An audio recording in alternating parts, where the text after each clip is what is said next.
large. La première chose, je crois, qu'il faut noter, c'est que on peut considérer séparément la dimension internationale et la dimension proprement nationale.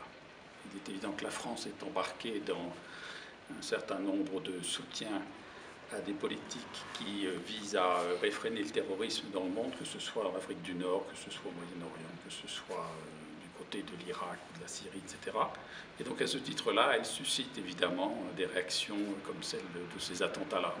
Et je pense que si on en restait à cette considération, on manquerait l'essentiel. Et à mes yeux, ce qui est essentiel, c'est que les terroristes qui ont commis ces crimes contre Charlie Hebdo et contre le magasin Hypercacher sont des personnes qui ont été élevées en France, éduquées en France, scolarisées en France, et qui sont donc à ce titre-là pas du tout des terroristes d'importation, mais qui sont des productions locales. Et là, du coup, je trouve que ça devient le symptôme extrêmement important et inquiétant du fait que les formes de socialisation, d'éducation, d'acculturation qui sont offertes par la société française aujourd'hui ne sont pas capables de créer des esprits suffisamment libres et réfléchis pour ne pas sombrer dans ce type de dérive et en venir à ce genre d'action. Et là, je pense qu'il y a un véritable problème, et ce problème a été confirmé, si l'on veut, par le fait que lorsqu'il s'est agi dans les écoles en France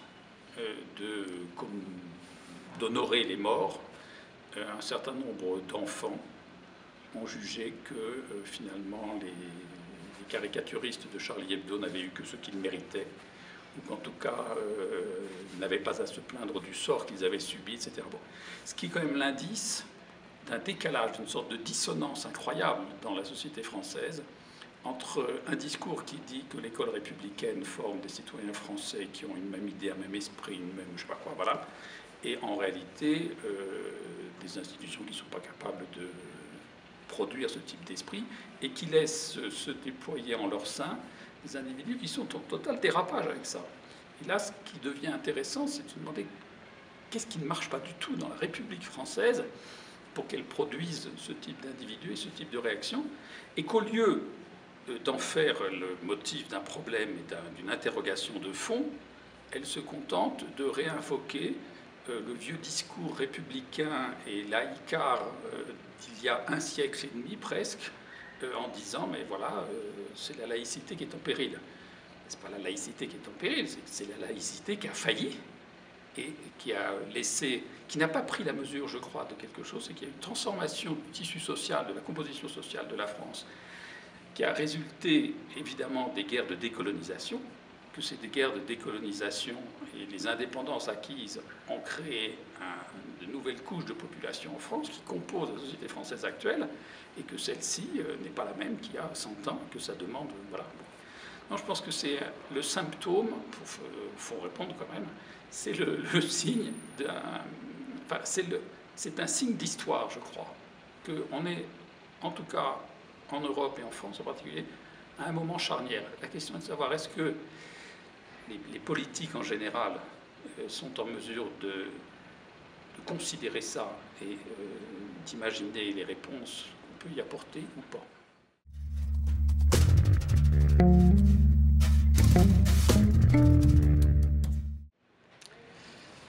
Il y a deux questions. Pourquoi y a-t-il une montée de l'extrême droite en France? Ça demande une réponse différenciée. D'abord, une première considération, c'est que cette montée de l'extrême droite n'est pas simplement en France.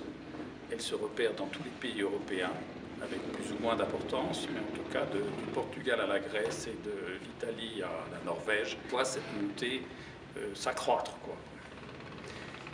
Donc la France est prise dans un mouvement général. C'est d'ailleurs d'autant plus inquiétant que ce soit un mouvement général qui affecte l'Europe tout entière. Mais d'autre part, pour ce qui concerne la France, je pense que la situation est particulière. Enfin, plutôt que ce cas particulier de la situation française, c'est la chose suivante, c'est qu'il y a une tradition d'extrême droite qui vient est historique, mais qui s'est focalisée après la Seconde Guerre mondiale dans un conflit au fond entre les gaullistes et les pétainistes, qui s'est reconduit au travers de la guerre d'Algérie, avec l'importance prise par l'OAS, puis ensuite tout un mouvement d'extrême droite française, nationaliste et explicitement xénophobe, raciste, antisémite. Enfin, et dans le contexte de la guerre de décolonisation, en plus, qui a donné naissance aussi à une véritable haine à l'égard des pays d'Afrique du Nord et des ressortissants des pays d'Afrique du Nord. Ça monte en puissance, mais ça n'atteint jamais une notoriété telle que ça devient un partenaire politique réel et sérieux. Sauf qu'au début des années 80, sous l'effet d'un choix politique entièrement assumé par François Mitterrand, afin de décrédibiliser et affaiblir le Parti communiste d'un autre côté et de profiter des divisions à la droite de la droite, le dit président de la République François Mitterrand fait en sorte que cette extrême droite-là trouve les moyens de son expression légale dans des élections régionales, dans des élections communales, ensuite d'ailleurs même au sein de l'Assemblée, puisqu'on introduit à un moment une dose de proportionnelle au sein de l'Assemblée qui fait rentrer les petits partis, enfin bref.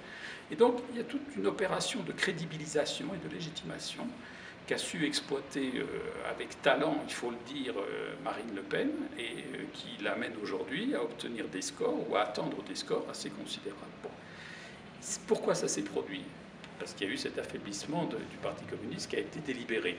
Il y a aussi autre chose qui s'est produit dans ce temps-là, c'est que le Parti socialiste a cessé d'être un parti de gauche. Il mène, depuis qu'il est au gouvernement, en tout cas depuis l'actuel président, une politique qui est politique de droite. Et à ce titre-là, la montée en force de la droite tient aussi à un véritable affaiblissement et effondrement des politiques de gauche et des choix politiques de gauche en France, comme je pense que c'est le cas d'ailleurs dans le reste de l'Europe. Et donc le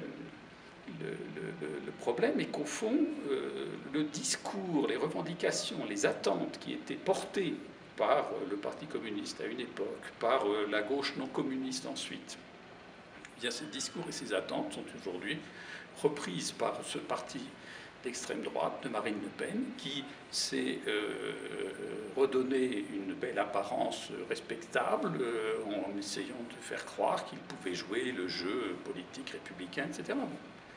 Et ça, c'est donc voilà, ça.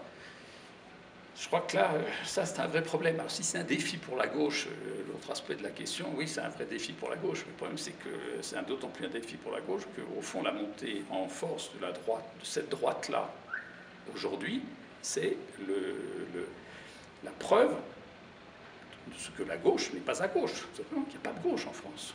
En France, il n'y a pas de gauche. Il y a le parti dit de gauche qui a une audience publique et des résultats électoraux absolument ridicules. Et puis c'est tout, parce que le Parti socialiste est devenu un parti de centre-droit, quoi.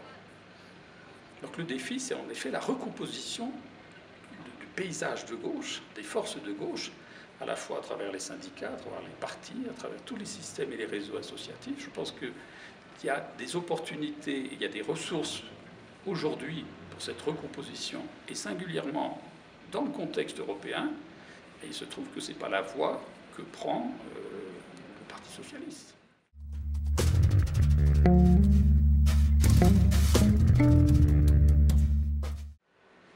C'est une question difficile. J'aimerais bien qu'il y ait de bonnes raisons de garder l'espoir en question, et il faut avouer que tout semble travailler contre. Pourquoi? Parce que, et ça j'aurais une interprétation personnelle qui est sans doute éminemment critiquable, qui est la suivante, c'est que l'Union européenne s'est constituée au lendemain de la Seconde Guerre mondiale comme étant un véritable projet politique qui ne pouvait pas s'afficher comme tel et qui a pris des voies détournées, qui a pris des voies économiques, qui a procédé par le biais de ce qu'on a appelé l'intégration fonctionnelle par la communauté du charbon et de l'acier, puis la constitution d'un marché commun, puis d'un marché unique. Et au terme de cette opération longue qui a pris des décennies, vient le moment où cette Union européenne peut se constituer comme une entité politique et très élargie, à 28 États. Bon.